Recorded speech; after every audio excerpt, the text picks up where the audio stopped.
ಜ್ಯೋತಿ ಬೆಳಗಿಸು ಮನದ ಜ್ಯೋತಿ ಬೆಳಗಿಸು ಜ್ಯೋತಿ ಬೆಳಗಿಸು ಆತ್ಮ ಜ್ಯೋತಿ ಬೆಳಗಿಸು ಆತ್ಮ ಜ್ಯೋತಿ ಬೆಳಗಿಸು ಆತ್ಮ ಜ್ಯೋತಿ ಬೆಳಗಿಸು.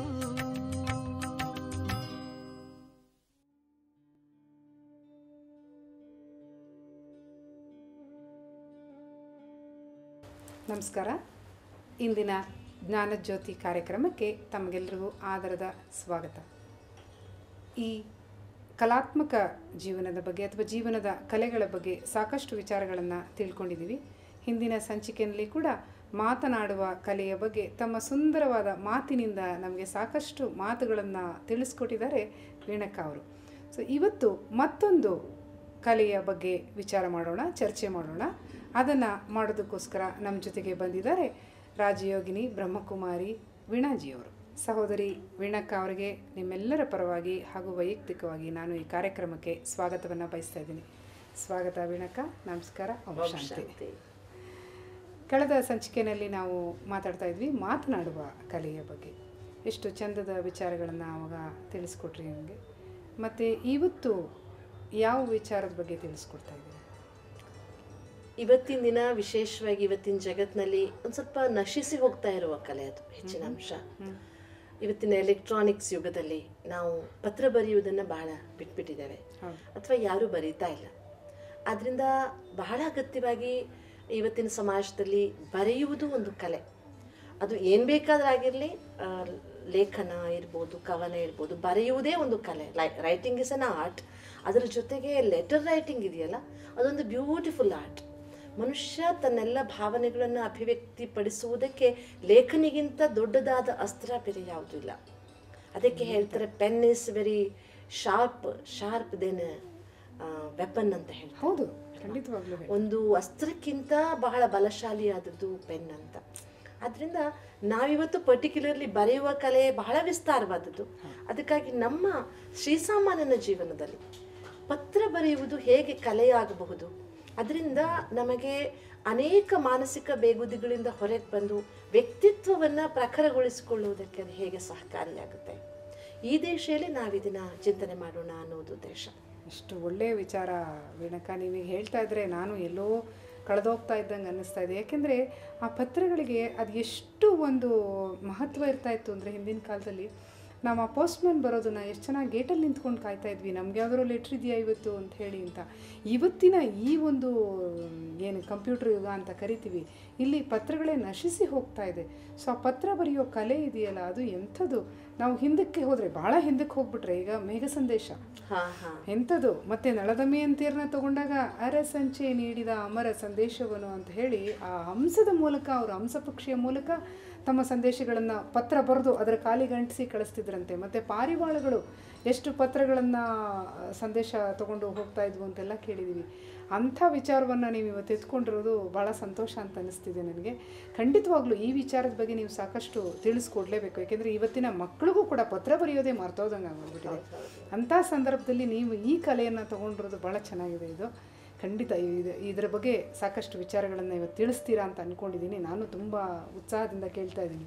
ಹೇಳಿ ಮೇಡಮ್. ಖಂಡಿತವಾಗಿ ಬಹಳ ಮುಖ್ಯವಾಗಿ ಈ ಬರವಣಿಗೆ ಅನ್ನುವುದು ಇದೆಯಲ್ಲ, ನಮಗೆಲ್ಲ ನಾವೆಲ್ಲ ಕೇಳಿದ್ದೇವೆ. ಈ ಮನುಷ್ಯನ ಲಿಪಿ ಏನಿದೆ, ಕೈ ಬರಹ ಮನುಷ್ಯನ ಮನಸ್ಸಿನ ಕನ್ನಡಿ ಇದ್ದ ಹಾಗೆ. ಮನುಷ್ಯನ ಮನಸ್ಸು ನೋಡಿ, ನಾವೆಷ್ಟೋ ಸಲ ನಮ್ಮ ಅಕ್ಷರ ಸುಂದರವಾಗಿದ್ದರೂ ಸಹ ಪರ್ಟಿಕ್ಯುಲರ್ ಮನಸ್ಥಿತಿಯಲ್ಲಿ ಬರೆಯುವಾಗ ನಾವು ಕೆಲವು ಅಕ್ಷರಗಳ ಮಿಸ್ಟೇಕ್ ಮಾಡ್ತೇವೆ. ಆ ಕೆಲವು ಅಕ್ಷರಗಳ ಮಿಸ್ಟೇಕ್ ಆಗಿತ್ತು ಅಂದರೆ ಆ ಸಮಯದಲ್ಲಿ ನನ್ನ ಮನಸ್ಥಿತಿ ಹೇಗಿತ್ತು ಅನ್ನೋದು ಗೊತ್ತಾಗ್ಬಿಡುತ್ತೆ. ಅದರಿಂದ ಬಹಳ ಮುಖ್ಯವಾಗಿ ಹಿಂದಿನ ನೀವೇನು ಉದಾಹರಣೆಗಳನ್ನು ಹೇಳಿದ್ರೆ, ನಿಜವಾಗಿಯೂ ಸಹ ನೆಹರು ತನ್ನ ಮಗಳಿಗೆ ಬರೆದ ಪತ್ರಗಳು ಇಂದಿರಾ ಗಾಂಧಿಯನ್ನು ಒಬ್ಬ ರಾಜಕೀಯ ಮುಂದಾಳು, ಒಬ್ಬ ಪ್ರಧಾನಮಂತ್ರಿಯಾಗಿ ರೂಪಿಸಿದ್ದೇ ಅವರು ಮಗಳಿಗೆ ಬರೆದ ಪತ್ರಗಳು. ಆದ್ದರಿಂದ ಇವತ್ತು ಸಮಾಜದಲ್ಲಿ ಪತ್ರಗಳಿಗೆ ಒಂದು ಪತ್ರ ಅನ್ನೋದು ಕ್ಷೇಮ ಸಮಾಚಾರದ ವಾಹಕ ಅಷ್ಟೇ ಅಲ್ಲ, ಮನುಷ್ಯನ ಮನಸ್ಸಿನ ಅಭಿವ್ಯಕ್ತಿಗೊಳಿಸುವುದಕ್ಕೆ ಒಂದು ಅತ್ಯುತ್ತಮವಾದ ಮಾರ್ಗ ಅಥವಾ ಒಂದು ಮಾಧ್ಯಮ ಅಂತ ಹೇಳ್ಬೋದು. ನಾವಿವತ್ತಿನ ಕಂಪ್ಯೂಟರ್ ಯುಗದಲ್ಲಿಯೂ ಪತ್ರ ಬರೆಯುವುದನ್ನು ನಿಲ್ಲಿಸಬೇಕಾದ ಅಗತ್ಯ ಇಲ್ಲ. ನಾವಿವತ್ತು ಶಾರ್ಟ್ ಮೆಸೇಜಸ್ ಕಳಿಸ್ತಾ ಇದ್ದೇವೆ. ಅದರಲ್ಲಿ ಸ್ವಲ್ಪ ಏನಾಗಿದೆ ಅಂದರೆ ಶಬ್ದಗಳು ಅಥವಾ ಇವೆಲ್ಲ ಬದಲಾಗಿ ಹೋದದ್ದನ್ನು ನಾವು ಕಾಣ್ತಿದ್ದೇವೆ. ಬಟ್ ಎನಿಹೌ ಮತ್ತೊಮ್ಮೆ ನನಗೆ ಬಹಳ ಸಂತೋಷ ಆಗಿದ್ದು ಈ ಶಾರ್ಟ್ ಮೆಸೇಜಸ್ ಅಥವಾ ಇಮೇಲ್ ಇವುಗಳನ್ನು ನೋಡಿದಾಗ, ಹೋಗಲಿ ಕೈಯಲ್ಲಿ ಬರೆಯೋಕ್ಕಾಗದಿದ್ರು ಸಂದೇಶಗಳನ್ನು ಕಳಿಸುವ, ಇಲ್ಲಾಂದ್ರೆ ಬರೀ ಫೋನ್ ಮೂಲಕ ಮಾತನಾಡ್ತಾ ಇದ್ದಾಗ ಮನುಷ್ಯ, ಆದರೆ ಈ ಶಾರ್ಟ್ ಮೆಸೇಜಸ್ ಎಷ್ಟೋ ಸಲ ಕುರೂಪವಾಗ್ತಿರುವುದನ್ನು ನೋಡ್ತಾ ಇದ್ದಾರೆ. ತುಂಬ ಕುರೂಪವಾಗಿ ಅಂದರೆ ಶಬ್ದಗಳನ್ನು ಶಾರ್ಟ್ ಮಾಡಿ, ಹೆಸರುಗಳನ್ನು ಶಾರ್ಟ್ ಮಾಡಿ, ಈಗ ನಾವು ಬಹಳ ಮುಖ್ಯವಾಗಿ ಕಾಣುವಂತಹ ಅದೇನೋ ಒಂದು ರೀತಿಯಾಗಿ ಕುರೂಪಗೊಳಿಸಿ. ಅದರಿಂದ ಪತ್ರ ಬರೆಯುವುದರಿಂದ ಲಾಭ ಏನು ಎನ್ನುವುದನ್ನು ನಾನು ಸ್ಪಷ್ಟಪಡಿಸೋದಕ್ಕೆ ಇಷ್ಟಪಡ್ತೇನೆ. ನಾವೆಲ್ಲ ಆಧ್ಯಾತ್ಮಿಕ ದಾರಿಯಲ್ಲಿ ಪ್ರತಿನಿತ್ಯ ಪರಮಾತ್ಮನಿಗೆ ಪತ್ರ ಬರೀತೇವೆ, ಅದೊಂದು ಅಭ್ಯಾಸ ಇಟ್ಕೊಂಡಿದ್ದೇವೆ. ನಮ್ಮ ಮನಸ್ಸಿನಲ್ಲಿ ನೂರಾರು ಭಾವನೆಗಳಿದೆ, ನೋವುಗಳಿರ್ಬೋದು, ಕಷ್ಟಗಳಿರ್ಬೋದು, ಬೇಡಿಕೆಗಳಿರ್ಬೋದು. ಅದನ್ನು ಭಗವಂತನ ಮುಂದೆ ಹೇಳಿರ್ತೇವೆ, ಆದರೂ ಅದು ಖಾಲಿಯಾಗಿದೆ ಅಂತ ಅನಿಸೋದಿಲ್ಲ ನಮಗೆ. ಅದಕ್ಕೆ ಒಂದು ಉತ್ತಮವಾದ ಮಾರ್ಗ ಯಾವುದು ಅಂದರೆ, ನೀವು ಅದನ್ನೆಲ್ಲ ಬರವಣಿಗೆಯಲ್ಲಿ ತಂದುಬಿಡಿ. ನೀವೊಂದು ಡೈರಿ ಮೇಂಟೈನ್ ಮಾಡಿ 10 ವರ್ಷದ ನಂತರ ನೀವು ಬರೆದ ಪತ್ರಿಕೆಗಳನ್ನು ಓದಿದಾಗ ಎಂತಹ ಸಮಾಧಾನ ಸಿಗುತ್ತೆ ಮನಸ್ಸಿಗೆ ಗೊತ್ತಾ. ಹಿಂದಿನ ದಿನಗಳಿಗೆ ನಾವು ವಾಪಸ್ ಹೋಗುವ ಒಂದು ಸದಾವಕಾಶ ಸಿಗುತ್ತೆ ನಮಗೆ ಅಲ್ವಾ. ಹಿಂದೆಲ್ಲ ನಾವು ಸ್ನೇಹಿತರಿಗೆ ಬರೆತಿದ್ದ ಪತ್ರಗಳು, ತಂದೆ ತಾಯಿಗೆ ಎಲ್ಲೋ ದೂರದಲ್ಲಿದ್ದಾಗ ಬರೆದ ಪತ್ರಗಳು, ಅಥವಾ ಹಿರಿಯರು ಸಂಸ್ಥೆಯ ಮುಖ್ಯಸ್ಥರು ನಮಗೆ ಬರೆದ ಪತ್ರಗಳು, ಆ ಪತ್ರಗಳು ಇವತ್ತು ನೋಡಿದಾಗ ಆ ಎಲ್ಲ ಸುಖದ ಸನ್ನಿವೇಶಗಳು ನಮ್ಮ ಕಣ್ಮುಂದೆ ಬಂದು ನಿಂತುಬಿಡ್ತವೆ. ಮತ್ತೆ ಆ ಪತ್ರ ಲೇಖನದಲ್ಲಿ ನಾವು ಬಳಸ್ತಾ ಇದ್ದ ಭಾಷೆ, ತಂದೆಗೆ ಬರಿತಾ ಇದ್ವಿ ತೀರ್ಥರೂಪ ತಂದೆಯವರಿಗೆ ತೀರ್ಥರೂಪ ನಮಸ್ಕಾರಗಳು. ಅಂದ್ರೆ ಭಾವನೆಗಳು, ಶಬ್ದಗಳು ಎಷ್ಟು ಉತ್ತಮವಾಗಿ ಅಲ್ಲಿ ಬರ್ತಾ ಇತ್ತು. ಇಲ್ಲಿ ಇಂಪಾರ್ಟೆಂಟ್ ನಾವು ಗಮನಿಸಬೇಕಾದದ್ದು ಏನು ಅಂದ್ರೆ, ಬಾಯಲ್ಲಿ ಹೇಳಲಾರದನ್ನ ಪತ್ರ ಮುಖೇನ ಮನುಷ್ಯ ಹೇಳಬಲ್ಲ. ಖಂಡಿತ ಸತ್ಯ ಅದು. ಎಷ್ಟೋ ಸಂದರ್ಭದಲ್ಲಿ ಅದನ್ನು ನಾವು ಮುಖತಃ ಹೇಳಲಿಕ್ಕೆ ಸಂಕೋಚ ಅಡ್ಡಿ ಬರುತ್ತೆ. ಆಮೇಲೆ ಕೆಲವೊಂದು ಭಾವನೆಗಳನ್ನು ನಾವು ವ್ಯಕ್ತಪಡಿಸೋಕ್ಕಾಗೋದಿಲ್ಲ, ಅದನ್ನು ಪತ್ರದ ಮುಖೇನ ನಾವು ವ್ಯಕ್ತಪಡಿಸ್ಬೋದು. ಆದರೆ ಈ ಪತ್ರ ಬರೆಯುವಲ್ಲಿ ನೆಗೆಟಿವ್ ಸೆನ್ಸ್ ಬಂದರೆ ಏನಾಗುತ್ತೆ ಅನ್ನೋದಕ್ಕೆ ನಾನು ನಿಮಗೊಂದು ದೃಷ್ಟಾಂತ ಹೇಳೋದಕ್ಕೆ ಇಷ್ಟಪಡ್ತೇನೆ. ಪತ್ರ ಬರೆಯುವುದು ಒಂದು ಕಲೆ. ಪತ್ರ ವ್ಯವಹಾರ, ಈಗ ಉದಾಹರಣೆಗೆ ನಾನು ಮನೆ ಬಿಟ್ಟು ಹೋಗ್ತಾ ಇದ್ದೇನೆ, ಮನೆಯಲ್ಲಿ ಇರಬೇಕಾದ್ರೆ ಇನ್ನೊಬ್ಬ ವ್ಯಕ್ತಿ ಇಲ್ಲ, ಆವಾಗ ಪತ್ರ ಬರೆದಿಟ್ಟು ನಾನು ಇಂತಲ್ಲಿ ಹೋಗ್ತಿದ್ದೇನೆ, ಎಷ್ಟೊತ್ತಿಗೆ ಬರ್ತಿದ್ದೇನೆ ಅವರಿಗೊಂದು ತಿಳಿಸೋದು. ಈಗೆಲ್ಲ ಬೇಕಾದ್ರೆ ವಾಯ್ಸ್ ರೆಕಾರ್ಡರ್ಸ್ ಇದೆ, ಮಾಡಿ ಹೋಗ್ಬೋದು. ಆದರೆ ಆ ರೀತಿಯಾಗಿ ಒಂದು ಮಾಧ್ಯಮವಾಗಿ ಬಳಕೆ ಆಗ್ತದೆ ಈಗಲೂ ಸಹ ಎಷ್ಟೋ ಸಲ. ನಾನು ಒಂದ್ಸಲ ಆಂಧ್ರ ಪ್ರದೇಶದ ಒಂದು ಊರಲ್ಲಿ ಈ ಥರ್ಮಲ್ ಪ್ರಾಜೆಕ್ಟ್ನಲ್ಲಿ ಒಂದು ಪ್ರೆಸೆಂಟೇಷನ್ ಮಾಡೋದಕ್ಕೆ ಹೋಗಿದ್ದೆ. ಆ ಸಮಯದಲ್ಲಿ ಅಲ್ಲಿ ಎಲ್ಲ ಎಂಜಿನಿಯರ್ಸ್ಗಳನ್ನು ಅಡ್ರೆಸ್ ಮಾಡುವಂಥ ಒಂದು ಕಾರ್ಯಕ್ರಮ. ಎಂಜಿನಿಯರ್ಸ್ಗಳಿಗೆಲ್ಲ ನಾನು ಸ್ವಲ್ಪ ತಡವಾಗಿ ಹೋಗಿಬಿಟ್ಟಿದ್ದೆ ಅವತ್ತು ಕಾರಣಾಂತರದಿಂದ. ಆವಾಗ ಹೋದೆ, ಇಮ್ಮಿಡಿಯೇಟ್ಲಿ ಯಾರಿದ್ದಾರೆ ಸಭೆಯಲ್ಲಿ ಸಾಮಾನ್ಯವಾಗಿ ನಾನು ಪರಿಚಯ ಮಾಡ್ಕೊಳ್ಳೋಕ್ಕಾಗಲಿಲ್ಲ, ಸೀದಾ ನನ್ನ ಪ್ರೋಗ್ರಾಮನ್ನು ಸ್ಟಾರ್ಟ್ ಮಾಡಿದೆ. ಆ ಸಂದರ್ಭದಲ್ಲಿ ನಾನು ಹೇಳಬೇಕಾದದ್ದೇ ಮುಖ್ಯವಾಗಿ ಅಲ್ಲಿ ಹೇಳಿದ್ದೇನು ಅಂದರೆ relationship management, how to maintain the relationship ಅಂತ. ಅದು ಬಾಸ್ ಸಬಾರ್ಡಿನೇಟ್ ಇರ್ಬೋದು, ಹಸ್ಬೆಂಡ್ ವೈಫ್ ಇರ್ಬೋದು, ತಂದೆ ಮಕ್ಕಳು, ಯಾವುದೇ ರಿಲೇಷನನ್ನು ಹೇಗೆ ಮ್ಯಾನೇಜ್ ಮಾಡಬೇಕು, what are the barriers, how to come out, ಇದರ ಬಗ್ಗೆನೇ ಪ್ರೆಸೆಂಟೇಷನ್ 2 hours ಪ್ರೋಗ್ರಾಮ್ ಇತ್ತು. ಆದಮೇಲೆ ನಾನೇನು ಮಾಡಿದೆ, ಎಲ್ಲ ಮುಗೀತಾ, ಆಗ ಎಲ್ಲರನ್ನ ಇಂಟ್ರೊಡಕ್ಷನ್, ಯಾರ್ಯಾರು ಕೂತಿದ್ದೀರಿ ಏನು ಅಂತ, ಆಮೇಲೆ ಸ್ವಲ್ಪ ಫೀಡ್ಬ್ಯಾಕ್ ಹೇಳಿ ನಿಮಗೇನು ಅನ್ನಿಸ್ತು ಅಂತ. ಏಕೆಂದರೆ ಫಸ್ಟ್ ಆಫ್ ಆಲ್ ಅದು ತೆಲುಗು ಭಾಷೆಯಲ್ಲಿ ನಾನು ಪ್ರೆಸೆಂಟೇಷನ್ ಮಾಡಿದ್ದೆ, ಹಾಗಾಗಿ ನನಗೂ ಸ್ವಲ್ಪ ಕ್ಯೂರಿಯಾಸಿಟಿ ಇತ್ತು, ಹೌದೇ ಫೀಲ್ ಅಂತ. ಆ ಸಮಯದಲ್ಲಿ ನನಗೆ ಗೊತ್ತಾಯಿತು, ಆ ಥರ್ಮಲ್ ಪ್ಲ್ಯಾಂಟಿನ ಚೀಫ್ ಎಂಜಿನಿಯರ್ ಸಹ ಅಲ್ಲೇ ಕೂತ್ಕೊಂಡಿದ್ರು. ಅವರು ಎದ್ದು ಬಂದುಕೊಂಡು ತನ್ನ ಒಂದು ಎಕ್ಸ್ಪೀರಿಯನ್ಸನ್ನು ಶೇರ್ ಮಾಡಿದರು. ರಿಯಲಿ ನಾನು ಈಗ ತಾನೇ ಒಂದು 6 ತಾಸು ಮುಂಚೆ ಹೈದರಾಬಾದಿಂದ ಬಂದೆ, ಅಂದರೆ ಕ್ಯಾಪಿಟಲ್ಗೆ ಹೋಗಿದ್ದೆ, CM ಜೊತೆ ಮೀಟಿಂಗ್ ಇತ್ತು, ಇಂಥದ್ದೊಂದು ಪ್ರೋಗ್ರಾಮ್ ಇದೆ ಅಂತ ಬಂದೆ.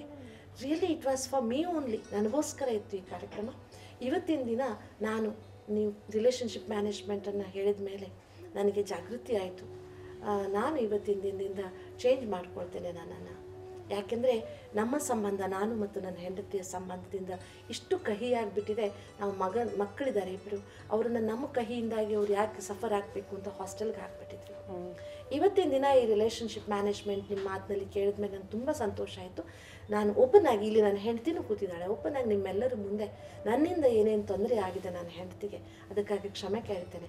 ಇವತ್ತಿನ ನಂತರ ನಾನು ಖಂಡಿತ ನಿಮ್ಮ ಜೀವನದಲ್ಲಿ ನೋವು ಕೊಡಲ್ಲ ಅಂತ ಪ್ರಾಮಿಸ್ ಮಾಡ್ತೇನೆ.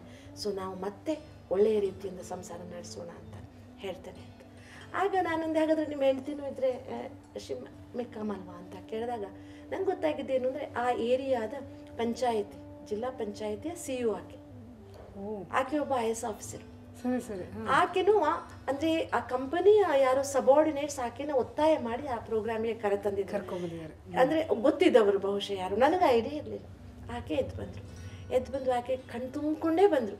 ಬಂದೇನು ಹೇಳಿದ್ರು ಅಂದರೆ, ನಾನು ಅದರಲ್ಲಿ ತುಂಬ ಇಂಪಾರ್ಟೆಂಟ್ ಆಗಿ ಏನು ಹೇಳಿದ್ದೆ, ರಿಲೇಷನ್ಶಿಪ್ ಮೇಂಟೈನ್ ಮಾಡ್ಕೊಳ್ಳುವಾಗ ಪತ್ರ ಬಹಳ ಹೆಲ್ಪ್ ಮಾಡುತ್ತೆ ನಮಗೆ. ನಾವು ನಮ್ಮ ಭಾವನೆಗಳನ್ನು ಹೇಳೋಕ್ಕಾಗದಿದ್ರೆ ಪತ್ರ ಬರೀಬಹುದು ಅಂತ. ಆದರೆ ಅವರು ಆವಾಗ ಏನು ಹೇಳಿದ್ರು ಅಂದರೆ, ಒಂದು ಪತ್ರವೇ ನಮ್ಮ ಸಂಬಂಧವನ್ನು ಕೆಡಿಸುವ ಮಟ್ಟಕ್ಕೆ ಹೇಗೆ ಬರುತ್ತೆ ಅಂತ. ಅಂದರೆ ಅವರಿಬ್ಬರಲ್ಲಿ ತುಂಬ ಈಗೋ ಕ್ಲಾಶಸ್ ಅಂತೆ, ಸಹಜ ಅಲ್ಲ. ಇವರು ದೊಡ್ಡ ಪೊಸಿಷನ್, ಆಕೆನೂ ಒಂದು ದೊಡ್ಡ ಪೊಸಿಷನ್. ಹಾಗಾಗಿ ಈಗೋ ಕ್ಲಾಶಸ್ ಆಗ್ತಾ ಆಗ್ತಾ ಎಲ್ಲಿ ಮಟ್ಟಕ್ಕೆ ಬಂತು ಅಂದರೆ, 3 ವರ್ಷದಿಂದ ಅವ್ರ ಗಂಡ ಹೆಂಡತಿ ಮಾತಾಡ್ತಿರ್ಲಿಲ್ವಂತೆ.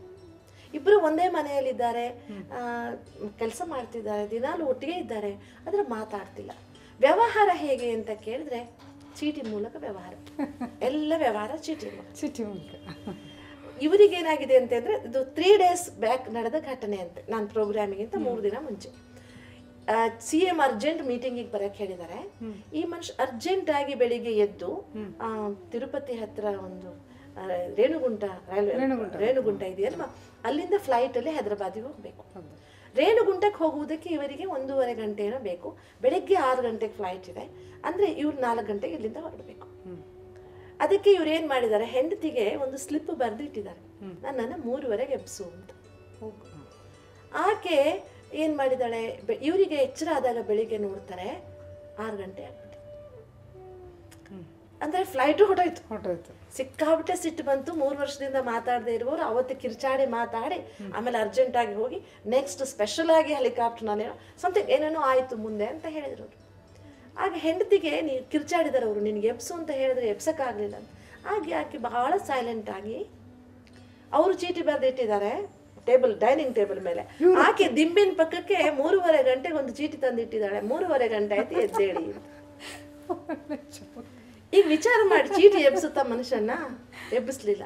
ಅದನ್ನ ಘಟನೆಯನ್ನ ಹೇಳ್ಕೊಂಡು ಆ ಹೆಂಡತಿ ಹೇಳಿದ್ಲು, ನೋಡಿ ನೀವು ಹೇಳಿದ ಹಾಗೆ, ನೀವು ಹೇಳಿದ್ರಿ ಮನಸ್ಸಿನ ಭಾವನೆಗಳನ್ನ ವ್ಯಕ್ತಪಡಿಸೋದಕ್ಕೆ ಪತ್ರ ಸಾಧನ ಅಂತ. ಬಟ್ ನಾವು ಆ ನೆಗೆಟಿವ್ ಸೆನ್ಸಲ್ಲಿ ಪತ್ರ ಉಪಯೋಗಿಸುತ್ತೀವಿ. ಅದರಿಂದಾಗಿ ನಮ್ಮ ಸಂಸಾರ ಬಟ್ ಒಳ್ಳೇದೇ ಆಯಿತು. ನಾವು ಅವತ್ತಷ್ಟು ಬೇಜಾರು ಮಾಡಿಕೊಂಡು ಘಟನೆ ಆಗಿದ್ದು ನನ್ನ ಜೀವನಕ್ಕೆ ಇವತ್ತಿಂದ ಒಳ್ಳೇದಾಯಿತು, ನಾವು ಇನ್ಮೇಲೆ ಹ್ಯಾಪಿ ಫ್ಯಾಮಿಲಿ ಆಗಿರ್ತೇವೆ. ನನ್ನ ಎದುರಿಗೆ ಅಲ್ಲಿಂದನೇ ಫೋನ್ ಮಾಡಿ ಹಾಸ್ಟೆಲ್ಗೆ ಹೇಳಿದ್ರು, ನಮ್ಮ ಮಕ್ಕಳನ್ನು ವಾಪಸ್ ಕಳಿಸಿ ನಾವು ಇಲ್ಲೇ ಶಾಲೆಗೆ ಹಾಕ್ಕೊಳ್ತೀವಿ ಅಂತ. ಇವಾಗಲೂ ನನ್ನ ಕಾಂಟ್ಯಾಕ್ಟ್ನಲ್ಲಿ ಇದ್ದಾರೆ. ರಿಯಲಿ ದೇ ಆರ್ ಹ್ಯಾಪಿ ನಾವು. ಅಂದ್ರೆ ಯಾಕೆ ಹೇಳ್ತಿದ್ದೇನೆ ಅಂದ್ರೆ, ಪತ್ರ ಬರೆಯುವುದು ನಿಜವಾಗಿ ಒಂದು ಕಲೆಯಾಗಬೇಕು ವಿನಃ ಅದು ನಮ್ಮ ವೀಕ್ನೆಸ್ ಆಗಬಾರ್ದು. ನೆಗೆಟಿವ್ ಸೆನ್ಸ್ ಅಲ್ಲಿ ಪತ್ರ ಬರೆಯುವುದನ್ನ ಉಪಯೋಗಿಸಬಾರ್ದು. ಅಥವಾ ಯಾರಿಗೂ ಧಮಕಿ ಹಾಕುವುದಕ್ಕೆ ಪತ್ರ ಬರದೆ, ಅಥವಾ ಯಾರನ್ನೋ ಬ್ಲಾಕ್ ಮೇಲ್ ಮಾಡುವುದಕ್ಕೆ ಪತ್ರ ಬರದೆ, ಇಂತಹ ಪತ್ರ ಬರೆಯುವುದು ಕಲೆಯಾಗಬೇಕಾದ್ರೆ ಬಹಳ ಮುಖ್ಯವಾಗಿ ನಾವು ನಮ್ಮ ಮನಸ್ಸಿನ ಅಭಿವ್ಯಕ್ತಿನ ಪ್ರತಿದಿನ ಪರಮಾತ್ಮನಿಗೂ ಬರೆಯುವ ಅಭ್ಯಾಸವನ್ನ ಇಟ್ಕೊಂಡ್ರೆ, ಅಥವಾ ಒಂದು ಡೈರಿ ಬರೆಯುವ ಅಭ್ಯಾಸ ಇಟ್ಕೊಂಡ್ರೆ, ನನ್ನ ಒಳ ಮನಸ್ಸಿಗೆ ನಾನು ಪತ್ರ ಬರೆಯುವುದು, ಆ ರೀತಿ ಅಭ್ಯಾಸ ಇಟ್ಕೊಂಡ್ರೆ, ಅಥವಾ ಈಗ ನಾವು ಒಂದು ಒಳ್ಳೆಯ ವಿಷಯ ಕಲಿತಾಗ ಆ ಒಳ್ಳೆಯ ವಿಷಯವನ್ನ ನಮ್ಮ ಮಕ್ಕಳಿಗೂ ಸ್ನೇಹಿತರಿಗೂ ಬರೆದು ತಿಳಿಸುವ ಅಭ್ಯಾಸ ಇಟ್ಕೊಂಡ್ರೆ, ಅದರಿಂದ 2 ಲಾಭ. ಒಂದು, ನನ್ನ ಆ ಭಾವನೆಗಳನ್ನ ನಾನು ಅಕ್ಷರ ರೂಪದಲ್ಲಿ ತಂದೆ. ಎರಡನೇದು, ಅದನ್ನ ಇನ್ನೊಬ್ಬರಿಗೆ ನಾನು ತಿಳಿಸದೆ, ಅದನ್ನ ಓದಿದವರಿಗೆ ನಿಜವಾಗಿ ನಾನು ಹೇಳ್ತೇನೆ. ಇತ್ತೀಚೆಗೆ ನಾವೊಂದು ಮಹಾಶಿವರಾತ್ರಿ ಕಾರ್ಯಕ್ರಮ ಮಾಡಿದ್ವಿ. ಯಾವಾಗಲೂ ನಾವು ಪ್ರೋಗ್ರಾಮ್ಸ್ ಮಾಡಿದ್ರೆ ಇನ್ವಿಟೇಷನ್ಸ್ ಪ್ರಿಂಟ್ ಮಾಡಿ ಕೊಟ್ಬಿಡ್ತೇವೆ, ಇಲ್ಲ ಫೋನ್ ಮಾಡಿ ಕರಿತೇವೆ. ನಾ ಈ ಸಲ ಒಂದು ಹೊಸತನ ಏನು ಮಾಡಿದ್ವಿ ಅಂದರೆ, ಎಲ್ಲರಿಗೂ ಯಾರಿಗೆ ಕರಿಬೇಕಲ್ಲ ಎಲ್ಲರಿಗೂ ಒಂದು ಕಾರ್ಡ್ ಬರೆದ್ವಿ, ಪತ್ರ ಆಂದೋಲನ ಅಂತ. ಎಷ್ಟು ಜನರಿಗೆ ಕರಿಬೇಕೋ ಎಲ್ಲರಿಗೂ ನಾನು ಏನು ಹೇಳಿದೆ, ಯಾರಿಗೂ ನಾವು ಇನ್ವಿಟೇಷನ್ ಪ್ರಿಂಟ್ ಮಾಡಿಸೋದು ಬೇಡ ಈ ಸಲ, ಎಲ್ಲರೂ ನೀವು ಪತ್ರ ಬರೀರಿ ಅಂತ, ಪೋಸ್ಟ್ ಕಾರ್ಡ್ನ. ನಾನು ನಿಮ್ಗೆ ಹೇಳ್ತೇನೆ, ಇಂಥ ಸುಂದರವಾದಂಥ ಅಟೆಂಡೆನ್ಸ್ ಇತ್ತು, ಅಷ್ಟು ದೊಡ್ಡದು, ನಾವು ಅಂದುಕೊಳ್ಳದ ಗ್ಯಾದರಿಂಗ್. ರಿಯಲಿ ನಾವೊಂದು 500 ಪತ್ರ ಬರೆದಿದ್ರು, 500ಕ್ಕಿಂತ ಜಾಸ್ತಿ ಜನ ಬಂದರು ಕಾರ್ಯಕ್ರಮಕ್ಕೆ. ನಿಮಗೆ ಗೊತ್ತಿದೆ, ನಾವು ಪ್ರಿಂಟೆಡ್ ಒಂದು ಇನ್ವಿಟೇಷನ್ ಕೊಟ್ರೆ 500 ಇನ್ವಿಟೇಷನ್ ಕೊಟ್ರೆ 100 ಜನ ಬರೋದು ಕಷ್ಟ. ಅದು ಹಾಗೇನೆ ಲೆಕ್ಕ. ನಿಮಗೆ ಒಂದು 100 ಜನರು ಸೇರಿಸ್ಬೇಕಾ 1000 ಇನ್ವಿಟೇಷನ್ ಹಂಚಿ ಅಂತ ಅಲ್ವಾ. ಆದ್ರೆ ಇವತ್ತು ಯಾರೂ ಪತ್ರ ಬರೆಯದೇ ಇರುವುದರಿಂದ ಅವರ ಹೆಸರಿನಲ್ಲಿ ಒಂದು ಪತ್ರ ಹೋಗಿದ್ದಕ್ಕೆ ಅದಕ್ಕೊಂದು ಮಹತ್ವ ಕೊಟ್ಟು ಜನ ಎಲ್ಲರೂ ಬಂದರು. ನಾ ಯಾಕೆ ಹೇಳ್ತೇನೆ ಅಂದರೆ, ಪತ್ರ ಬರೆಯುವುದು ಮನಸ್ಸನ್ನ ಇಟ್ಟು ಪತ್ರ ಬರೀತೇವೆ. ಇಲ್ಲಿ ಪ್ರಿಂಟ್ ಮಾಡುವಾಗ ಇರುವ ಕಾಮನ್ ಸೆನ್ಸ್ ಇರೋದಿರಲಿ, ಆ ಕಾಮನ್ನೆಸ್ ಇಲ್ಲದೆ ಇರುವುದರಿಂದ ವ್ಯಕ್ತಿಗತವಾಗಿ ಅವರನ್ನು ಉದ್ದೇಶಿಸಿ ವಿಜುವಲೈಸ್ ಮಾಡ್ತಾ ಆ ವ್ಯಕ್ತಿಯನ್ನ ಮುಂದೆ ಇಟ್ಕೊಂಡು ನಾವು ಬರೆದಾಗ ಅದು ಆಟೋಮ್ಯಾಟಿಕಲಿ ವೈಬ್ರೇಷನ್ ಕೂಡ ಟಚ್ ಆಗುತ್ತೆ. ಪತ್ರದ ಶಬ್ದಗಳ ಜೊತೆಗೆ ಭಾವನೆಗಳ ಜೊತೆಗೆ ಮನಸ್ಸಿನ ಪ್ರಕಂಪನೆಗಳು ಕೂಡ ಹೋಗೋದ್ರಿಂದ ಫಸ್ಟ್ ನಮ್ಮ ಶಬ್ದಗಳು ತಲುಪುವುದಕ್ಕೆ ಮುಂಚೆ ನಮ್ಮ ಪ್ಯೂರ್ ವೈಬ್ರೇಷನ್ ಅಲ್ಲಿ ತಲುಪಿಡುತ್ತೆ. ಆದ್ರಿಂದ ನಾವೊಂದು ಮಗುವಿಗೆ ಒಂದು ಮಾತು ಹೇಳುವುದಾಗ ಆ ಮಕ್ಕಳಿಗೆ ಚಂದ ಮಾಡಿ ನಾವೇನು ಹೇಳಬೇಕು ಅದನ್ನ ಬರೆದು ಕೊಟ್ರೆ ಓದಿದ ಮಗುವಿನ ಮೇಲೆ ಖಂಡಿತ ಬದಲಾಗುತ್ತೆ, ಪರಿಣಾಮ ಖಂಡಿತ ಬದಲಾಗುತ್ತೆ. ನಾವು ಒಂದು ತುಂಬಾ ಸುಂದರವಾದ ಎಕ್ಸಾಂಪಲ್ ಕೊಡ್ತೇವೆ ಮಕ್ಕಳಿಗೆ. ಏನು ಎಕ್ಸಾಂಪಲ್ ಕೊಡ್ತೇವೆ ಅಂದರೆ, ಒಂದು ಸಲ ಏನು ಮಾಡಿದ್ನಂತೆ, ಒಬ್ಬ ಹುಡುಗ ತನ್ನ ತಾಯಿಗೆ ಒಂದು ಲೆಕ್ಕ ಕೊಟ್ಟನಂತೆ. ಅವನು ಏನು ಮಾಡಿದ, ಪೇಟೆಗೆ ಆ ತಾಯಿ ಅವನಿಗೆ ಒಂದು ಸಣ್ಣ ಉಪ್ಪಿನ ಪ್ಯಾಕೆಟ್ ತಗೊಂಬ ಅಂತ ಕಳಿಸಿದ್ಲಂತೆ. ಉಪ್ಪಿನ ಪ್ಯಾಕೆಟ್ ಆಕೆ ಹತ್ರ ಚಿಲ್ಲರೆ ಇರಲಿಲ್ಲ, 100 ರೂಪಾಯಿ ಕೊಟ್ಟಿದ್ಲು. ಎಷ್ಟು 10 ರೂಪಾಯಿ 12 ರೂಪಾಯಿ ಒಂದು ಉಪ್ಪು. ಅವನು ತಗೊಂಡು ಬಂದವನು ಏನು ಮಾಡ್ದ, ಆ 100 ರೂಪಾಯಿನ ವಾಪಸ್ ಕೊಡಲಿಲ್ಲ ಅಮ್ಮನಿಗೆ. ಮರುದಿನ ಅಮ್ಮ ಲೆಕ್ಕ ಕೇಳಿದಾಗ ಅವನೊಂದು ಚೀಟಿ ಕೊಟ್ಟ. ಏನು ಬರ್ದ ಅಂದರೆ, ಅಮ್ಮ ನೀನು ತಂಗಿಯನ್ನು ಆಡ್ಸಕ್ಕೆ ಹೇಳಿದೆ, ನಾನು ಈಗ 2 ದಿನ 3 ದಿನದಿಂದ ತಂಗಿನ ಆಡಿಸ್ತಾ ಇದ್ದೀನಿ, 1 ಗಂಟೆ ತಂಗಿ ಆಡಿಸಿದ್ದಕ್ಕೆ ಇಷ್ಟು ದುಡ್ಡು. ನೀ ನನಗೆ ತರಕಾರಿ ತಗೊಂಬ ಅಂತ ಹೇಳಿ ಕೆಳಗಡೆ ಗಾಡಿ ಒಂದು ಬಂದಿದ್ರೆ ಕಳಿಸಿದ್ದೆ, 2 ಸಲ ತರಕಾರಿ ತರಿಸಿದೆ, ಅದಕ್ಕೆ ತಂದಿದ್ದಕ್ಕೆ ಇಷ್ಟು ದುಡ್ಡು. ಆಮೇಲೆ ನೀ ನನಗೆ ಉಪ್ಪು ತರೋದಕ್ಕೆ ಕಳಿಸ್ತಿ, ಉಪ್ಪು ತಂದಿದ್ದಕ್ಕೆ ಇಷ್ಟು ದುಡ್ಡು. ಹೀಗೆ ಅವನು ತಂದು ಒಂದು ವಾರದಲ್ಲಿ ಏನೇ ನಮ್ಮ ಕೆಲಸ ಮಾಡಿಸಿದ್ಲು ಅದಕ್ಕೆಲ್ಲ ದುಡ್ಡು ಬರೆದಿದ್ದ. ದುಡ್ಡು ಬರೆದು ಈಗ ಒಟ್ಟು ಎಷ್ಟಾಯಿತು, ನೀವು ಕೊಟ್ಟಿದ್ದರಲ್ಲಿ 98 ರೂಪಾಯಿ ಖರ್ಚಾಗಿದೆ, 2 ರೂಪಾಯಿ ಉಳಿದಿದೆ, ಅದು ನಾಳೆ ನೀ ಸಾಮಾನು ತರಕ್ಕೆ ಕಳಿಸ್ತೀಯಲ್ಲ ಅದರಲ್ಲಿ ಖರ್ಚು ಮಾಡ್ಕೊಳ್ತೀನಿ ಅಂತ ಬರೆದಿದ್ದ. ಆ ಚೀಟಿ ನೋಡಿ ಅವರಮ್ಮ ಏನು ಮಾಡಿದ್ಲಂತೆ, ಹಿಂದ್ಗಡೆ ಅದೇ ಚೀಟಿಯ ಹಿಂದೆ ಬರೆದ್ಲಂತೆ, ನೀನು ಸಣ್ಣವನಿರುವಾಗ ನನಗೆ ಇಷ್ಟು ರಾತ್ರಿ ನಿದ್ದೆ ಮಾಡೋಕ್ಕೆ ಕೊಟ್ಟಿಲ್ಲ, ಆದರೆ ಅದಕ್ಕೆ ನಾನು ದುಡ್ಡು ಹೇಳೋದಿಲ್ಲ. ನೀನು ಸಣ್ಣವನಿರುವಾಗ ನಿನಗೆ ಹುಷಾರಿಲ್ಲಿದ್ದಾಗ ಒದ್ದಿಟ್ಟಿದ್ಯಾ ನನಗೆ, ಅದಕ್ಕೆ ನಾನು ನಿನ್ನ ದುಡ್ಡು ಬರೆಯೋದಿಲ್ಲ. ನೀನು ಎಷ್ಟೋ ಸಲ ನಿನ್ನ ಶಾಲೆಗೆ ಹೋದವನು ಊಟ ವಾಪಸ್ ತರ್ತಿದ್ದೆ, ನಾನು ದಿನ ಬಂದು ಶಾಲೆ ನಿನಗೆ ಊಟ ಮಾಡಿಸ್ತಿದ್ದೆ, ಅದಕ್ಕೆ ನಾನು ದುಡ್ಡು ಬರೆಯೋದಿಲ್ಲ. ಆಮೇಲೆ ನಿಮ್ಮ ಅಪ್ಪ ಇಲ್ದಿದ್ದಾಗ ನೀ ಹೆದರ್ಕೊಂಡು ಇಡೀ ರಾತ್ರಿ ಕಿರುಚ್ತಿದ್ದೆ, ಆವಾಗ ನಾನು ನಿನಗೆ ಕತೆ ಹೇಳಿದ್ದೆ, ಅದಕ್ಕೆ ನಾನು ದುಡ್ಡು ಬರೆಯೋದಿಲ್ಲ. ಹೀಗೆ ಒಂದಿಷ್ಟೆಲ್ಲ ಬರೆದು ಲಾಸ್ಟಿಗೆ, ಮಗ ನೀನು ನನಗೆ ಕೊಡಬೇಕಾದದ್ದು ಏನೂ ಇಲ್ಲ, 000 ಅಂತ ಬರೆದಿಲ್ಲ. ಆ ಲೆಟರ್ನ ಮಗ ಕೊಟ್ಟ ಚೀಟಿಗೆ ಉತ್ತರವಾಗಿ ಅಮ್ಮ ಆ ಚೀಟಿ ಕೊಟ್ಟಿದ್ದಕ್ಕೆ ಆ ಮಗ ಜೋರಾಗಿ ಬಂದು ಅಮ್ಮನನ್ನು ಅಪ್ಪಿಕೊಂಡು ಅಷ್ಟು ಚಿಲ್ಲರೆ 88 ರೂಪಾಯಿ ಚಿಲ್ಲರೆಯನ್ನು ಕೊಟ್ಟು, ಅಮ್ಮ ಇನ್ನೊಂದ್ಸಲ ಹಿಂಗೆ ಲೆಕ್ಕ ಬರೆಯಲ್ಲಮ್ಮ ಅಂತ ಹೇಳಿದ್ರು. ಎಂಥ ಸುಂದರವಾದ ದೃಷ್ಟಾಂತ ಇದು. ಅಂದ್ರೆ ನೀವು ಬರೆದಾಗ ನೀವು ಬಾಯಲ್ಲಿ ಎಷ್ಟು ಸಲ ಹೇಳ್ಬೋದು, ಮಗ ನಾನು ನಿನ್ಗೆ ಹಂಗೆ ಮಾಡಿದ್ದೆ, ಮಗ ನಾನು ಹಿಂಗೆ ಮಾಡಿದ್ದೆ, ಅದು ಎಫೆಕ್ಟ್ ಆಗಲಿಲ್ಲ. ಆದ್ರೆ ಯಾವಾಗ ತಾಯಿ ಅದನ್ನ ಪತ್ರ ರೂಪಕ್ಕೆ ಇಳಿಸಿದ್ಲು, ಅದು ಮಗುವಿನ ಮೇಲೆ ಹೇಗೆ ಪರಿಣಾಮ ಬೀರ್ತು.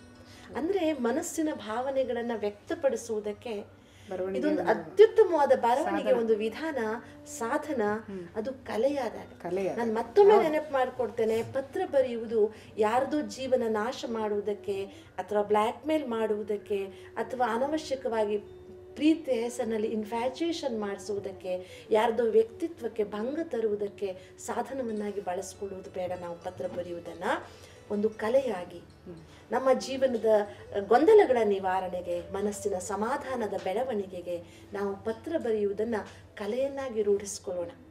ಆವಾಗ ಆ ಪತ್ರದಲ್ಲಿ ಕವನಗಳು ಮೂಡಬಹುದು, ಕಥೆಗಳು ಮೂಡಬಹುದು, ಅಥವಾ ನಮ್ಮ ಜೀವನವೇ ಒಂದು ಕಥೆಯಾಗಬಹುದು, ಅನೇಕರಿಗೆ ಉದಾಹರಣೆಯಾಗಬಹುದು, ಎಷ್ಟೋ ಜನಕ್ಕೆ ಪ್ರೇರಣೆಯಾಗಬಹುದು, ಅಂತಹ 100 ಇಂದಿರಾ ಗಾಂಧಿಗಳನ್ನು ತಯಾರು ಮಾಡುವುದಕ್ಕೆ ಕಾರಣವಾಗಬಹುದು. ಅದರಿಂದ ಎಲ್ಲರೂ ಬರಹ ಬಲ್ಲ ಪ್ರತಿಯೊಬ್ಬರಲ್ಲಿ ನಮ್ಮ ವಿನಂತಿ ಏನು ಅಂದರೆ, ಪತ್ರ ಬರೆಯುವುದನ್ನು ಪ್ರಾರಂಭಿಸಿ, ಮನಸ್ಸಿನ ಭಾವನೆಗಳನ್ನು ಅಭಿವ್ಯಕ್ತಿಗೊಳಿಸಿ, ಹಾಗೆ ಭಗವಂತನಿಗೂ ಪ್ರತಿದಿನ ಒಂದು ಪತ್ರ ಬರೆಯಿರಿ. ಆ ಪತ್ರದಲ್ಲಿ ಬೇಡಿಕೆಗಳಿಗಿಂತ ಜಾಸ್ತಿ ಧನ್ಯತೆ ಇರಲಿ, ಇಷ್ಟು ಕೊಟ್ಟೆ ನೀ ನನಗೆ, ಉಪಕಾರ ಸ್ಮರಣೆ ಇರಲಿ. ನಾವು ಹೆಚ್ಚಾಗಿ ಭಗವಂತ ಕೊಟ್ಟಿದ್ದನ್ನು ಸ್ಮರಿಸುವುದಿಲ್ಲ, ಇರದಕ್ಕೆ ಬಯಸ್ತಾ ಹೋಗ್ತೇವೆ.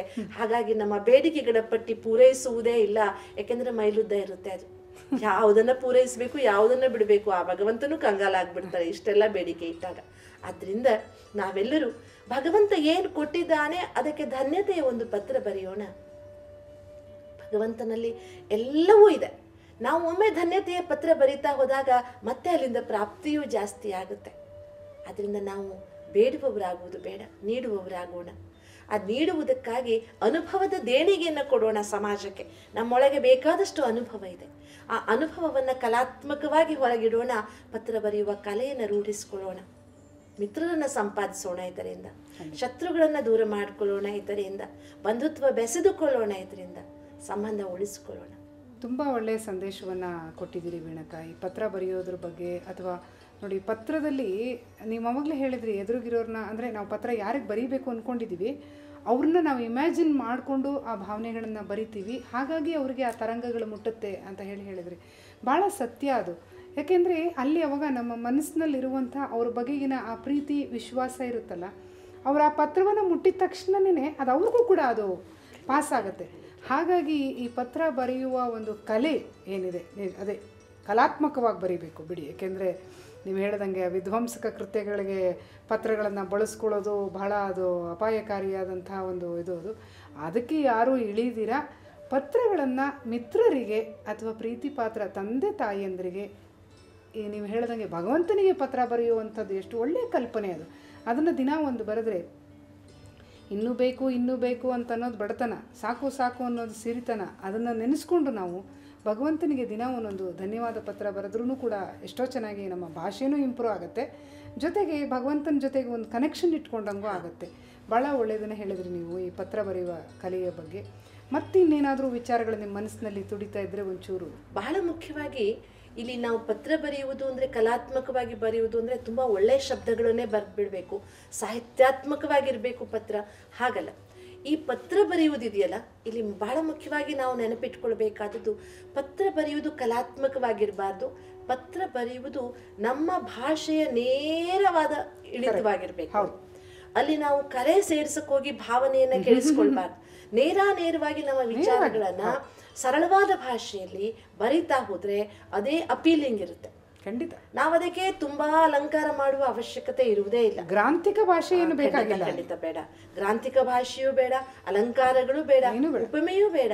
ಸೀದಾ ವ್ಯಕ್ತಿಗತವಾಗಿ ನಾವು ಎದುರಿಗಿದ್ರೆ ಹೇಗೆ ಮಾತಾಡ್ತೀವಿ ಆ ಥರ ಇರ್ಬೇಕು. ದೂರದಲ್ಲಿ ಎಲ್ಲೋ ಇರುವ ಅಮ್ಮನಿಗೆ ಇವತ್ತು ನಾವು ಬಹಳ ಜನ ಏನು ಹೇಳುವುದನ್ನ ಕೇಳ್ತೇವೆ, ಎಲ್ಲೋ ದೂರದಲ್ಲಿ ಇರ್ತಾರೆ, ಎಲ್ಲೋ ಒಮ್ಮೆ ಫೋನ್ ಮಾಡ್ತಾರೆ, ಅಷ್ಟೇ ಸಾಕ ಅಂತ. ಪುರ್ಸೊತ್ತಾದಾಗ ಒಂದು ಪತ್ರ ಬರೆದು ಯಾವತ್ತೂ ನೀವು ಪೋಸ್ಟ್ ಮಾಡಿ ಅದು ಆ ಅಮ್ಮನಿಗೆ ತಲುಪಿದ್ರೆ ಎಷ್ಟು ಸಂತೋಷವಾಗುತ್ತೆ, ಎಷ್ಟೋ ಸಂತೋಷವಾಗುತ್ತೆ. ತಾಯಿಗೆ ಮಗು ಎದುರಿಗೆ ಬಂದಷ್ಟು ಸಂಭ್ರಮವಾಗುತ್ತೆ. ಆದ್ರಿಂದ ನಾವಿಲ್ಲಿ ಪತ್ರ ಬರೆಯುವುದು ನಮ್ಮ ಹತ್ರ ಸಾಧನಗಳಿಲ್ಲ ಅಂತಲ್ಲ, ಆದರೆ ಪತ್ರ ಕೊಡುವಂತಹ ಆ ಒಂದು ಸಾಮೀಪ್ಯವನ್ನ, ಸ್ಪಂದನೆಯನ್ನ ಯಾವ ಫೋನು ಯಾವ ಬೇರೆ ಸಾಧನಗಳು ಕೊಡುವುದಕ್ಕೆ ಸಾಧ್ಯ. ಭಲೆ ನಾವು ಎದುರಿಗೆ ಚಾಟಿಂಗ್ ಮಾಡ್ಬೋದು, ಇವತ್ತು ಸ್ಕೈಪ್ ಮೂಲಕ ಮಾತಾಡಬಹುದು, ನೋಡಬಹುದು, ಆದರೆ ಅದೆಲ್ಲದಕ್ಕಿಂತ ಹೆಚ್ಚು ಪರಿಣಾಮಕಾರಿಯಾಗಿರುವುದು ಪತ್ರಗಳು. ಹೋಗ್ಲಿ, ನೀವು ಟ್ವಿಟರ್ ಮೂಲಕ ಬರೀತೀರಾ ಅಥವಾ ನೀವು ಇಮೇಲ್ ಮೂಲಕ ಕಳಿಸ್ತೀರಾ, ಅದನ್ನು ನೀವು ಪ್ರಾಮಾಣಿಕ ಭಾಷೆಯನ್ನು ಅದರಲ್ಲಿ ಇಳಿಸುವ ಪ್ರಯತ್ನವನ್ನ ಮಾಡಿದ್ರೆ ಅದನ್ನ ಓದಿದವರಿಗೂ ಆ ಭಾವಸ್ಪಂದನೆ ಖಂಡಿತವಾಗಿಯೂ ಆಗುತ್ತೆ. ಆದರೂ ಸಾಧ್ಯವಾದಷ್ಟು ನಮ್ಮ ಕೈ ಬರಹದ ಮೂಲಕ ಪತ್ರ ಬರೆದಾಗ ಸಿಗುವಂತಹ ಸಂತೋಷ ಜೀವನದಲ್ಲಿ ಬೇರೆ ಯಾವುದರಿಂದಲೂ ಸಿಗೋದಿಲ್ಲ. ಅದನ್ನು ಓದಿದವರಿಗೂ ಬರೆದವರಿಗೂ ಎಲ್ಲರಿಗೂ ತುಂಬ ಸಂತೋಷ ಸಿಗುತ್ತೆ. ಈಗ ಬಹಳ ಸಲ ನಾವು ಅನೇಕರ ಕೈ ಬರಹದಲ್ಲಿ ಬರೆದಂಥ ಕೆಲವು ಟಿಪ್ಪಣಿಗಳನ್ನು ಓದ್ತೇವೆ. ಅವರೇನೋ ಬರೆದಿರ್ತಾರೆ, ಆಮೇಲೆ ಅದನ್ನು ಅಲ್ಲಿ ಕರೆಕ್ಟ್ ಮಾಡಿರ್ತಾರೆ. ಮತ್ತೆ ಸಾಮಾನ್ಯವಾಗಿ ನಾವೇನು ಬರವಣಿಗೆ ಬರೀತೇವೆ, ಇವತ್ತಿನ ಡೇಟಿನ ಸಮಸ್ಯೆಗಳನ್ನು ಒಳಗೊಂಡ ಬರವಣಿಗೆ ಇರುತ್ತೆ ಅದರಲ್ಲಿ. ಹೌದು, ಹಾಗಾಗಿ ಅದು ವರ್ತಮಾನಕ್ಕೆ ತುಂಬಾ ಅಪೀಲ್ ಆಗುತ್ತೆ. ಅಲ್ಲಿ ಗ್ರಾಂಥಿಕ ಭಾಷೆ ಇಲ್ಲದೆ ಇದ್ರೂ ಸಹ ಬಹಳ ಸುಂದರವಾಗಿ ಮನಸ್ಸುಗಳನ್ನ ತೆರೆದಿಡುವುದಕ್ಕೆ ಸಾಧ್ಯವಾಗುತ್ತೆ. ಮನಸ್ಸುಗಳ ಮಧ್ಯೆ ಏನಾದರೂ ಸ್ವಲ್ಪ ಮಟ್ಟಿನ ಘರ್ಷಣೆಗಳಾಗಿದ್ರೆ, ಸಂಘರ್ಷಗಳಾಗಿದ್ರೆ ಅದನ್ನು ದೂರಪಡಿಸಿಕೊಳ್ಳುವುದಕ್ಕೆ ಸಾಧ್ಯವಾಗುತ್ತೆ. ಮತ್ತೆ ಇಲ್ಲೊಂದು, ಎಸ್ಪೆಷಲಿ ಗಂಡ ಹೆಂಡತಿ, ತಂದೆ ಮಕ್ಕಳು, ತಾಯಿ ಮಕ್ಕಳು, ಸ್ನೇಹಿತರು ಮಧ್ಯೆ ಏನಾದರೂ ತಪ್ಪು ತಿಳುವಳಿಕೆ ಇದ್ದಾಗ ಸಾರಿ ಕೇಳುವುದಕ್ಕೆ ಪತ್ರ ಒಂದು ಅತ್ಯದ್ಭುತವಾದ ಮಾಧ್ಯಮ. ಮತ್ತೆ ನಾವಿವತ್ತೇನು ಗ್ರೀಟಿಂಗ್ ಕಾರ್ಡ್ಸ್ ಕಳಿಸ್ತೇವೆ, ಕಾಸ್ಟ್ಲಿಯೆಸ್ಟ್ ಗ್ರೀಟಿಂಗ್ ಕಾರ್ಡ್ ಕಳಿಸುವುದಕ್ಕಿಂತ ಪತ್ರ ಮುಖೇನ ಒಬ್ಬರಿಗೆ ಶುಭಾಶಯ ಹಾರೈಸಿ ನೀವು ಜನ್ಮದಿನಕ್ಕೆ ಎಷ್ಟು ಖುಷಿ ಆಗುತ್ತೆ. ನಿಮ್ಮ ಹ್ಯಾಂಡ್ ರೈಟಿಂಗ್ ನೋಡಿದ್ರೆ ಕುಣಿತಾರೆ ಅವರು. ಆದ್ರಿಂದ ಆದ್ಮೇಲೆ ಪತ್ರ ಬರೆಯುವುದನ್ನು ಕಲೆಯಾಗಿ ರೂಢಿಸಿಕೊಳ್ಳೋಣ. ಮತ್ತೆ ನಾವು ನಮ್ಮ ಮನಸ್ಸಿಗೆ ಧ್ವನಿಯಾಗೋಣ, ಶಬ್ದಗಳನ್ನು ಕೊಡೋಣ. ಅದಕ್ಕೆ ನಮ್ಮ ಭಾವನೆಗಳ ಸುಮಧುರವಾದ ಬಂಧನವನ್ನು ವ್ಯಕ್ತಿಗಳ ಜೊತೆಗೆ ಶಕ್ತಿಯಾಗಿ ಬಂಧಿಸಿಕೊಳ್ಳೋಣ. ಇದು ಈ ಪತ್ರ ಬರೆಯುವ ಕಲೆಯ ಮೂಲ ಉದ್ದೇಶ. ಕರೆಕ್ಟು ವೀಣಕ್ಕ, ನೀವು ಇದನ್ನು ಹೇಳ್ತಾ ಇದ್ದರೆ ನನಗೂ ಕೆಲವು ವರ್ಷಗಳ ಹಿಂದಿನ ನೆನಪು ಬರ್ತಾ ಇದೆ. ಅಂದರೆ ನನ್ನ ಅಕ್ಕ ಇವಾಗಿಲ್ಲ, ಆದರೆ ಅವಳು 30 ವರ್ಷಕ್ಕೆ ಹಿಂದೆ ನನಗೆ ಬರೆದಂತಹ ಒಂದು ಪತ್ರವನ್ನು ನಾನಿನ್ನೂ ಚೆನ್ನಾಗಿ ಇಟ್ಕೊಂಡಿದ್ದೀನಿ. ಅಂದರೆ ಅದನ್ನು ಓದ್ತಾ ಇದ್ದರೆ ನನಗೆ ಆಗಿನ ನೆನಪುಗಳೆಲ್ಲ ಕಣ್ಣು ಮುಂದೆ ಬಂದಂಗೆ ಅನಿಸುತ್ತೆ. ಅವಳು ಇವತ್ತಿಲ್ಲದೇ ಇದ್ದರೂ ಕೂಡ ಅವಳ ಪತ್ರ ಎಷ್ಟು ಜೀವಂತವಾಗಿದೆ ನೋಡಿ. ಆ ಥರ ಕೆಲವು ನೆನಪುಗಳು ನಮ್ಮಲ್ಲಿ ಉಳ್ಕೊಂಡ್ಬಿಡುತ್ತೆ ಹಸಿರಾಗಿ. ಹಾಗಾಗಿ ಈ ಪತ್ರ ಬರೆಯುವಂಥ ಅಭ್ಯಾಸಕ್ಕಿಂತ ಹೆಚ್ಚಾಗಿ ಕಲೆಯನ್ನು ನಾವು ರೂಢಿಸ್ಕೊಂಡಾಗ ಕೆಲವೊಂದು ಸಂದರ್ಭಗಳಲ್ಲಿ ನಮ್ಮ ಜೀವನದಲ್ಲೂ ಕೂಡ ಒಂದು ಈ ಥರ ತಿರುವುಗಳು ಬರುತ್ತೆ ಅಂತ ಹೇಳಕ್ಕೆ ಇಷ್ಟಪಡ್ತೀನಿ. ಸೊ ಪತ್ರ ಬರೆಯುವ ಕಲೆಯ ಬಗ್ಗೆ ಸಾಕಷ್ಟು ವಿಚಾರಗಳನ್ನು ತುಂಬ ಚೆಂದಾಗಿ ದೃಷ್ಟಾಂತಗಳನ್ನು ಕೊಟ್ಟು ನೀವು ಇವತ್ತು ತಿಳಿಸ್ಕೊಟ್ಟಿದ್ದೀರಾ. ಹಾಗಾಗಿ ವೀಕ್ಷಕರೆಲ್ಲರ ಪರವಾಗಿ ಹಾಗೂ ನನ್ನ ಪರವಾಗಿ ನಾನು ನಿಮಗೆ ವಂದನೆಗಳನ್ನು ಸಲ್ಲಿಸ್ತಾ ಇದ್ದೀನಿ. ನಮಸ್ಕಾರ. ಓಂ ಶಾಂತಿ ವೀಣಕ್ಕ. ಕೇಳಿದ್ರಲ್ಲ ಸ್ನೇಹಿತರೆ, ಪತ್ರ ಬರೆಯುವ ಕಲೆಯನ್ನು, ಅಂದರೆ ಇದು ಜೀವನದ ಒಂದು ಕಲೆ ಅಂತ ತಿಳ್ಕೊಂಡು ಕಲಾತ್ಮಕವಾಗಿ ಅಂತಂದರೆ ಅದೇ ಆಗಲೇ ವೀಣಕ್ಕ ಹೇಳಿದಾಗೆ ನಿಮ್ಮ ಗ್ರಾಂಥಿಕ ಭಾಷೆ ಏನೂ ಬೇಕಾಗಿಲ್ಲ. ಅಲ್ಲಿ ನಿಮ್ಮ ಮನಸ್ಸಿನ ಭಾವನೆಯನ್ನು ಸರಳವಾಗಿ ಸುಂದರವಾಗಿ ಅದರಲ್ಲಿ ಮೂಡಿಸಿ ನಿಮ್ಮ ಆತ್ಮೀಯರಿಗೆ ಒಂದು ಪತ್ರವನ್ನು ಬರೀರಿ. ನಿಜವಾಗ್ಲೂ ಅವ್ರಿಗೆ ಎಷ್ಟು ಸಂತೋಷ ಆಗುತ್ತೆ ಅನ್ನೋದು ನಿಮಗೆ ಆಮೇಲೆ ಗೊತ್ತಾಗುತ್ತೆ. ಏನೂ ಇಲ್ಲದೇ ಇದ್ದರೆ ಕಡೆ ಪಕ್ಷ ಪರಮಾತ್ಮನಿಗಾದರೂ ಒಂದು ಪತ್ರವನ್ನು ಬರೀರಿ ಅಂತ ಹೇಳ್ತಾ ಈ ಒಂದು ಸಂಚಿಕೆಯ ಉದ್ದೇಶ ನಿಮಗೆಲ್ರಿಗೂ ಮುಟ್ಲಿ ಅಂತ ಹೇಳಿ ನಾನು ಈ ಸಂದೇಶ ಕೊಡೋಕ್ಕೆ ಇಷ್ಟಪಡ್ತಾ ಇದ್ದೀನಿ. ಮತ್ತು ನಮ್ಮ ಮುಂದಿನ ಜ್ಞಾನಜ್ಯೋತಿ ಕಾರ್ಯಕ್ರಮದಲ್ಲಿ ಭೇಟಿಯಾಗೋಣ. ಅಲ್ಲಿಯವರೆಗೂ ನಮಸ್ಕಾರ.